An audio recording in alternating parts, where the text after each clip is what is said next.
Ce n'est pas une information de dernière minute. Ce n'est pas une théorie du complot. Ce n'est pas l'histoire d'une seule personne. C'est l'histoire de la destruction silencieuse d'un système auquel nous faisons tous confiance et que nous n'avons vu s'effondrer que lorsqu'il était déjà trop tard.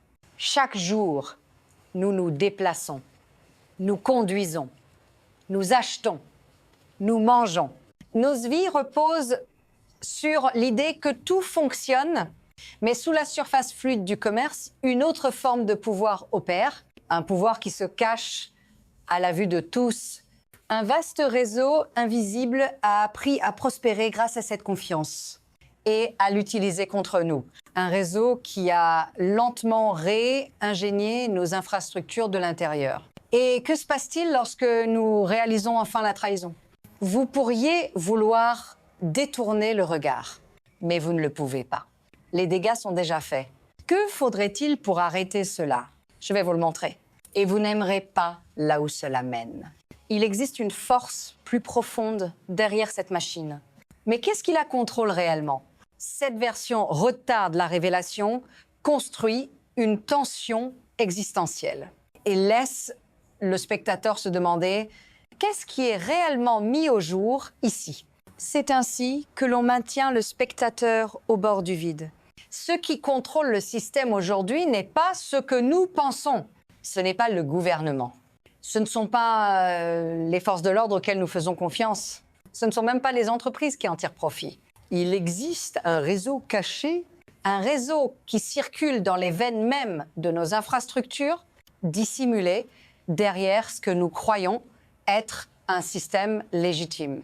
Et il a été conçu pour exploiter précisément la confiance que nous lui avons accordée, le système sur lequel nous comptons pour livrer les marchandises à temps, pour protéger nos chaînes d'approvisionnement, pour faire circuler l'information, pour que tout fonctionne, est devenu autre chose.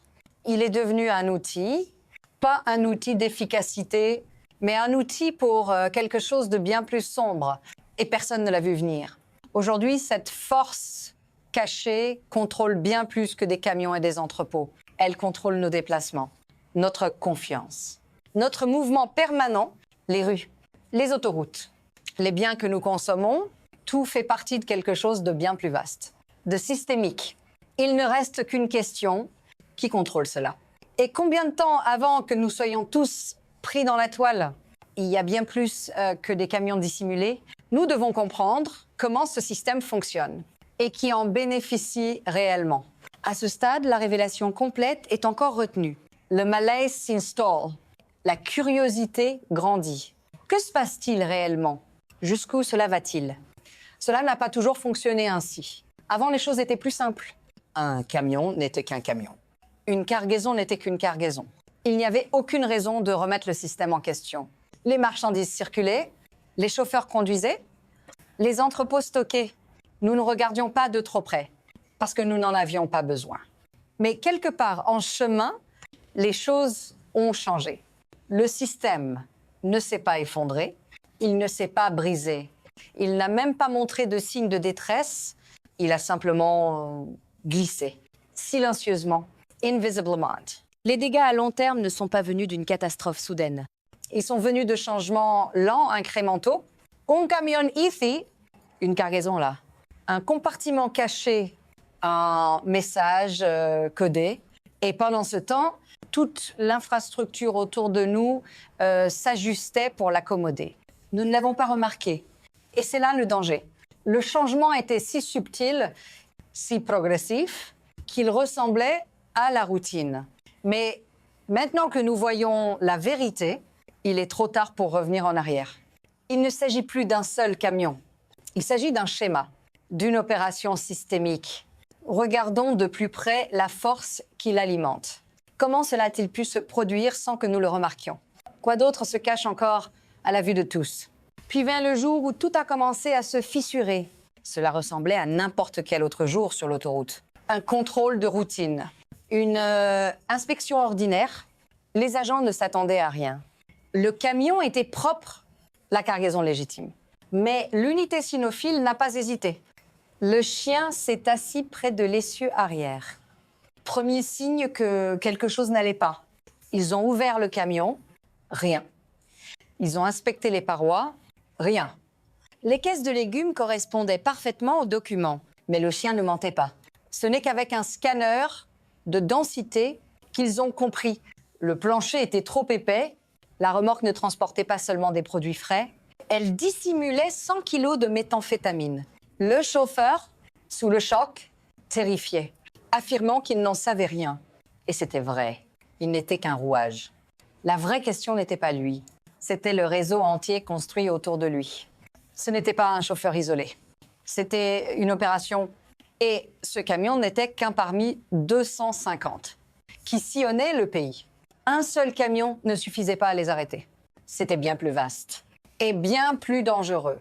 Quoi d'autre est caché? À quel point cela va-t-il encore plus loin? Ce n'était pas un accident, ni quelques chauffeurs imprudents. C'était un système soigneusement construit, conçu pour exploiter une vérité simple. Personne ne regarde de trop près. À première vue, il s'agissait simplement d'une entreprise de logistique, Southwest Logistics.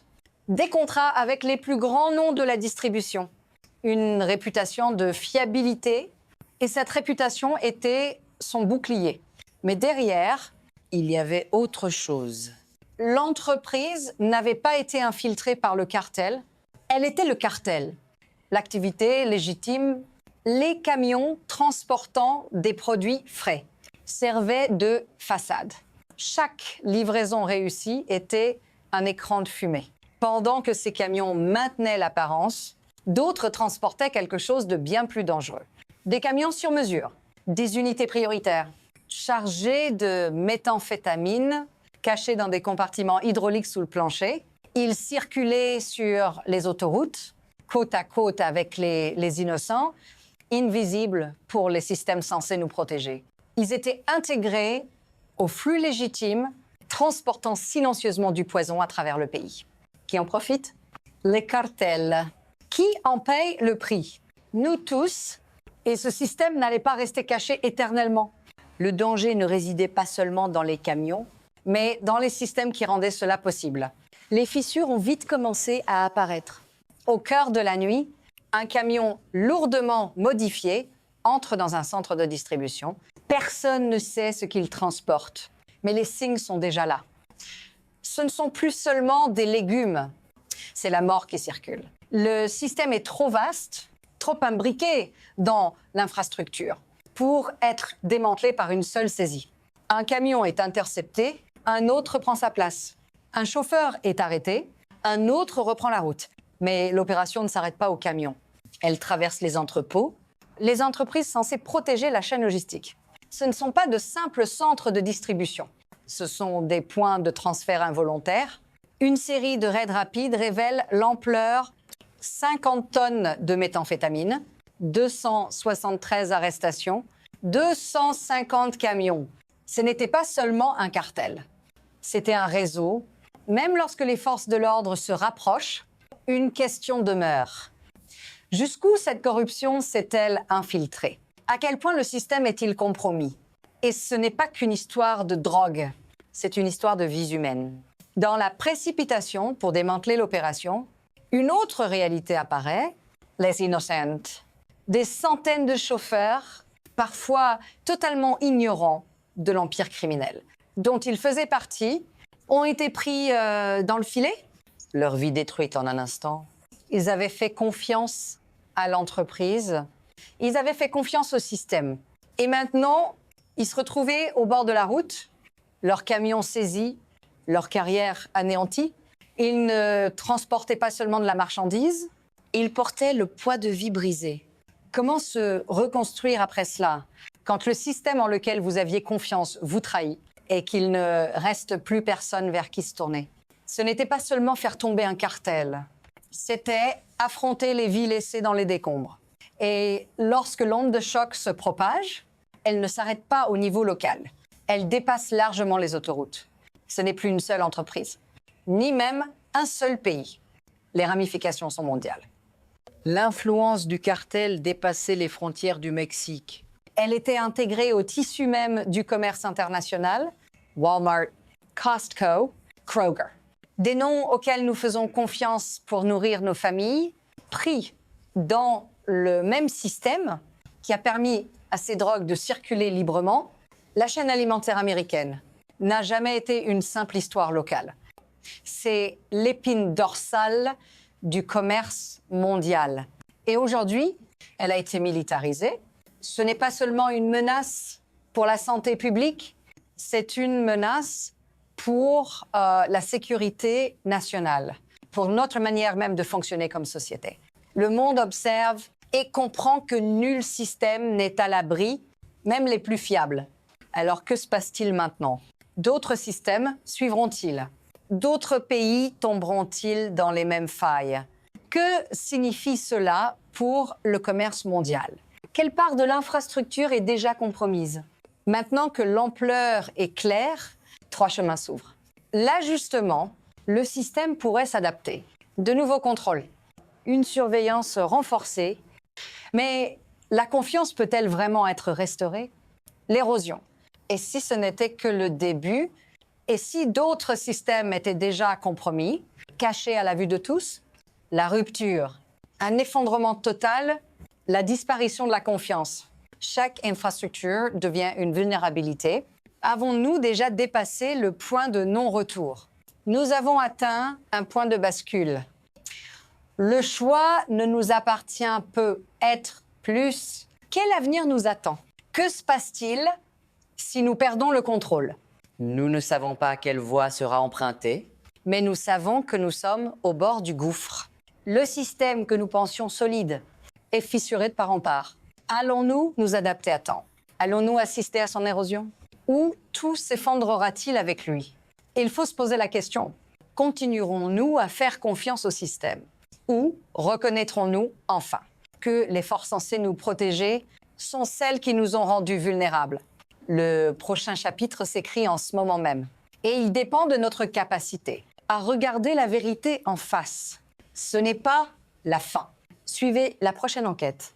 Abonnez-vous, restez informés. Nous ne pouvons pas nous permettre de détourner le regard.